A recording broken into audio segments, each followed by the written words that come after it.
అదే జిందాలోనే మళ్ళా ఇప్పుడు అంటే గతంలో జగన్మోహన్ రెడ్డి గారి ఆధ్వర్యంలో జిందాలోళ్ళు రావడం జరిగింది.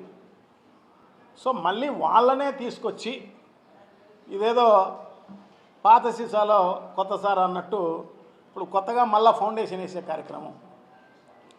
ఫౌండేషన్ ఎందుకు? ఒకసారి ఫౌండేషన్ అయిపోయింది అదే ప్లేస్లో, అయిపోయిన దాన్ని నువ్వు తొందరగా పూర్తి చేసే చాలు.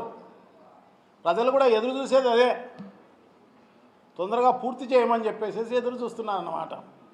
వాస్తవాలు ఏమున్నాయో అవన్నీ కూడా ప్రజల దృష్టికి, మిగతా అందరి దృష్టికి తీసుకొచ్చేదానికోసం మేము జిల్లా నాయకులం అందరం కూడా, అందరి ఇన్ఛార్జీలు, ఎమ్మెల్సీలు, ఎమ్మెల్యేలు, ఎక్స్ఎమ్మెల్యేలు అందరం కలిపి దాన్ని రేపు 1వ తారీఖు అక్కడ విజిట్ చేసే కార్యక్రమం చేస్తాం.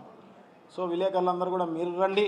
సో జగన్మోహన్ రెడ్డి గారి టైంలో ఏమి అభివృద్ధి చేయడం జరిగింది అక్కడ అని చెప్పేసి దాన్ని మళ్ళా ఫౌండేషన్ స్టోన్ అవసరమా, ఇవన్నీ కూడా మనం అక్కడ ప్రజలకందరికీ చూపించే కార్యక్రమం తప్పకుండా చేస్తాము అని చెప్పేసి తెలియజేసుకుంటున్నాం. ఏదేమైతేనే మొత్తం పైన ముందుకొచ్చిన చంద్రబాబు నాయుడు గారిని ఇంకా 3 ఏళ్ళ టైం ఉంది. సో అవి పూర్తి చేయవలసిందిగా కోరుతున్నాం. ఎందుకంటే జగన్మోహన్ రెడ్డి గారు అప్పుడు కరోనా వచ్చింది 2 ఏళ్ళు వచ్చినా కూడా 2 ఏళ్ళ అది, ఎందుకంటే డిసెంబర్లో అది ఫౌండేషన్ స్టోన్ వేసినా దాని తర్వాత కరోనా వచ్చింది. కరోనా వచ్చిన తర్వాత 2 ఇయర్స్ ల్యాగ్ అయిపోయింది. ల్యాగ్ అయిపోయిన తర్వాత మళ్ళీ ఏమాత్రం మొక్కవు అని నమ్మకంతో, విశ్వాసంతో అవన్నీ కూడా పూర్తి చేసి అవన్నీ కూడా మొదలుపెట్టి కార్యాచరణలో ఉన్న కార్యక్రమంలో అంతరాయం చేసిన పరిస్థితి చంద్రబాబు నాయుడు గారికి ఉంది. ఇటువంటివన్నీ ఏమి చేయకూడదు. ఆయన నైజం కూడా అటువంటిదే అన్నమాట.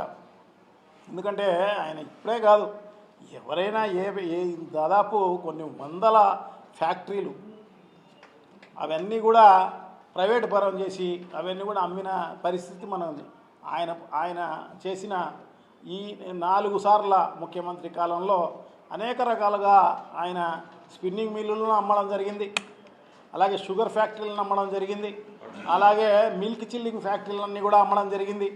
సో ఇవన్నీ కూడా పైసలకే అన్నమాట, అందరికీ బినామీలకు వీళ్ళకే గతంలో అంత అమ్మిన పరిస్థితి మనం చూసినామన్నమాట.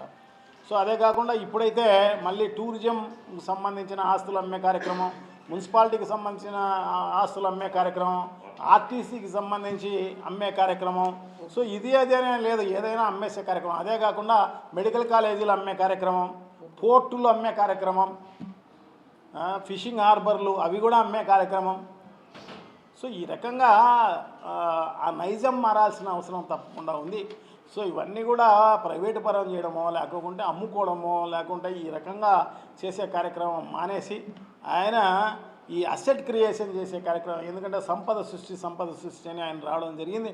సో ఇప్పుడు ఆ రకమైన అసెట్ క్రియేషన్ చేయాల్సిందిగా ఆయనకు తెలియజేసుకుంటూ తొందరగా